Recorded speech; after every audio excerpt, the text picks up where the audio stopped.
इश्क में जीत के आने के लिए काफी हूं, मैं अकेला ही जमाने के लिए काफी हूं। मेरी हर हकीकत को मेरा ख्वाब समझने वाले, मेरी हर हकीकत को मेरा ख्वाब समझने वाले, मैं तेरी नींद उड़ाने के लिए काफी हूं। और उसके बाद आजाद साहब कह रहे कि मेरे भाइयों, मेरे बुजुर्गों, मेरी बहनों, दिल खोल के खर्च करो मुझे, मैं अकेला ही कमाने के लिए काफी हूं। इस जमीन ने चौधरी अब्दुल गनी साहब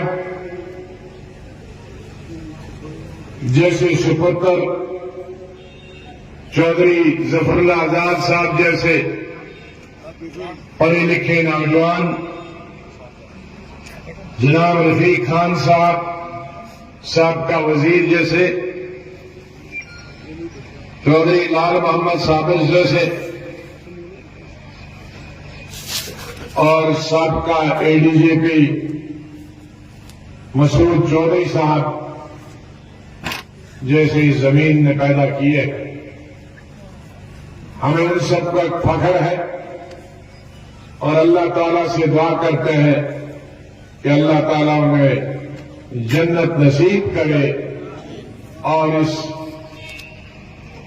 सरे जमीन से और नए नौजवान पहाड़ी गुजर भाई, हिंदू भाई निकले और जो अपने इलाके की, अपने जिले की, अपने रियासत की और मुल्क की खिदमत करें। मैं चौधरी अब्दुल गनी साहब मरहूम को याद रखे बिना और जिक्र करे बिना नहीं रह सकते। आज से 40-45 साल पहले जब मैं यूथ कांग्रेस में था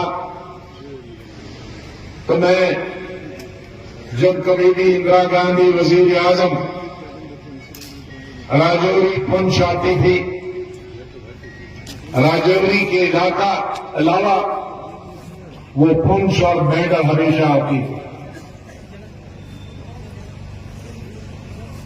और इमरान साहब के दादा तकरीबन 6.25 फुट और 6 फुट 3 फुट ऊपर पड़ी, वो पहले वाहिद आदमी देखे हैं मैंने हिंदुस्तान में जो इंदिरा गांधी को नीचे से स्टेज पर हाथ डालते और अभी वो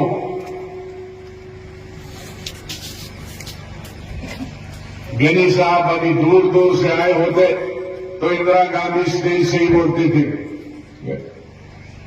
गनी साहब जल्दी करो, मैं आपके हार का इंतजार कर रहा हूं, जहां माला डालो। मुझे तब का याद है इंदिरा गांधी की वो बातें कि इस राजौरी पुंछ की बॉर्डर के इलाके में आमतौर पर और इस मेंढर के इलाके के लोगों ने, हमारे गुर्जर भाई, हमारे पहाड़ी भाइयों ने जो 1947 से लेकर आज तक कुर्बानियां दी है, उस कुर्बानी को नजरअंदाज नहीं किया जा सकता। जब हिंदुस्तान के दो बंटवारे हो रहे थे, बंटवारे के वक्त और बंटवारे के बाद जिस तशद्दुद, जिस जुल्म का निशाना यहां के लोग बने, मेहनत का, उसे नजरअंदाज नहीं किया जा सकता। मैं तो कभी बीजेपी की मदद से एमपी नहीं बना नहीं। मैं बीजेपी की मदद से चीफ मिनिस्टर बना। मैं बीजेपी की सरकार में कभी मंत्री रहा। कौन सा चीफ मिनिस्टर हमारी बीजेपी के मंत्रिमंडल में था? नेशनल कॉन्फ्रेंस का था ना? किसकी वजारत में? अटल बिहारी वाजपेयी। उमर साहब मंत्री थे।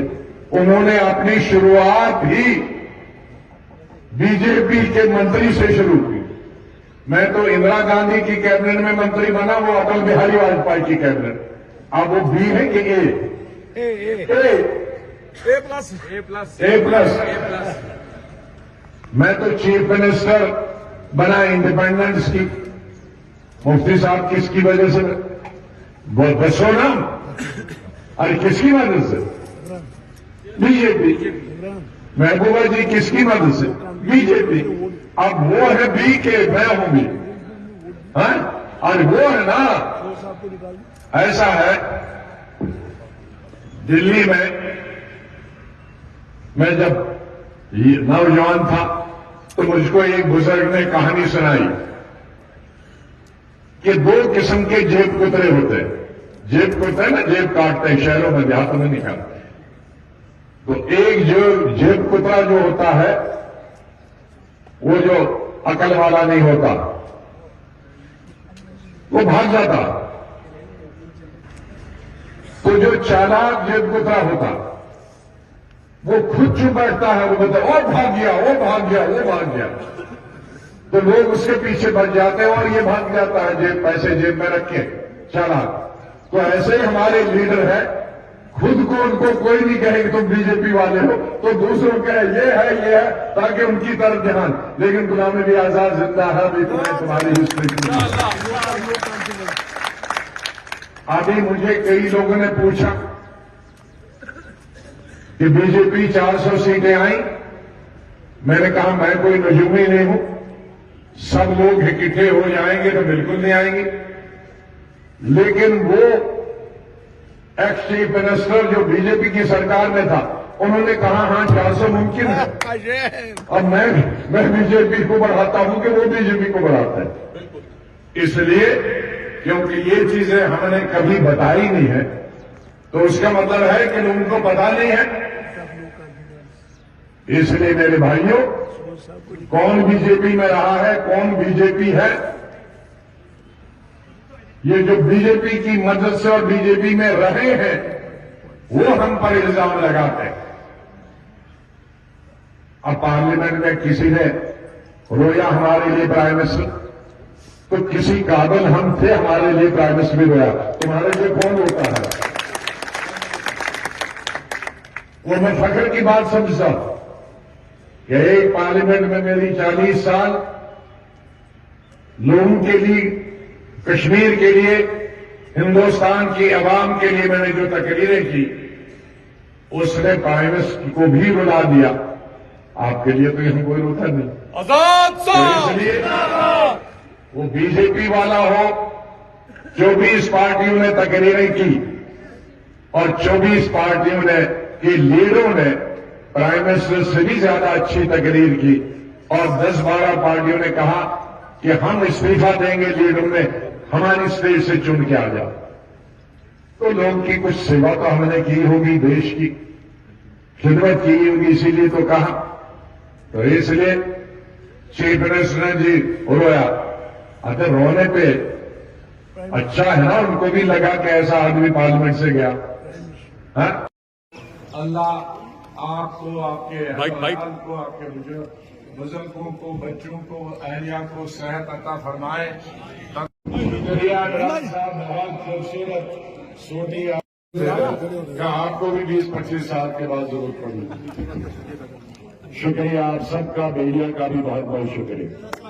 तकरीर मैंने की, अब उसमें से सारा निकाल